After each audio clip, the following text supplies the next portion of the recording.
Assalamualaikum warahmatullahi wabarakatuh. Nama saya Zaik Semana dari kelas 9F, absen 34. Pada video kali ini, saya akan mempresentasikan teks laporan percobaan terhadap percobaan yang telah saya lakukan. Teks hasil laporan percobaan merupakan teks yang berisi tentang paparan dari tujuan, proses, dan hasil percobaan. Teks laporan percobaan merupakan teks yang menceritakan tentang percobaan yang telah dilakukan oleh sang peneliti. Kemudian ada struktur isi.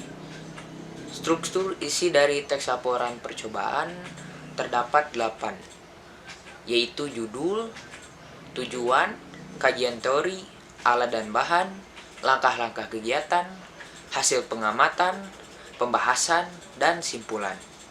Yang pertama adalah judul, yaitu nama dari percobaan yang telah kita lakukan. Yang kedua adalah tujuan. Tujuan merupakan apa yang akan kita tuju dalam melakukan percobaan tersebut. Yang ketiga adalah kajian teori. Kajian teori adalah hipotesis atau teori yang kita gunakan di dalam percobaan tersebut. Yang keempat adalah alat dan bahan. Alat dan bahan diperlukan untuk memberitahu secara pasti apa yang kita gunakan di dalam percobaan yang kita lakukan. Selanjutnya adalah langkah-langkah kegiatan.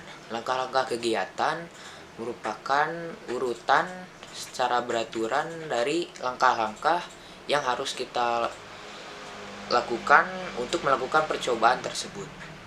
Kemudian ada hasil pengamatan.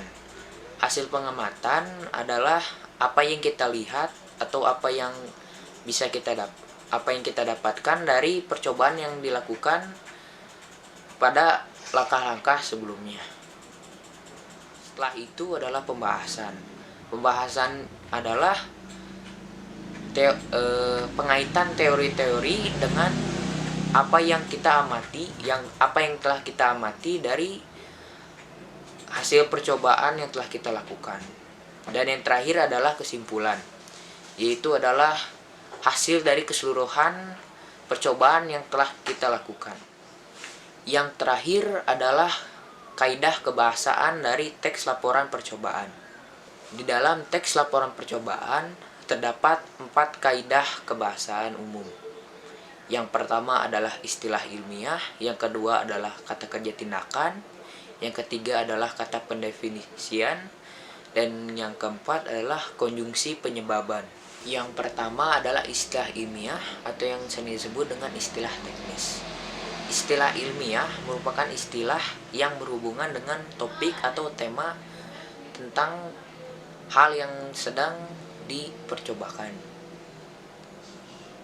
Contohnya adalah fluida, gaya apung, massa benda, massa jenis benda, gaya benda, dan banyak hal lain yang berhubungan dengan topik atau tema yang sedang dibahas.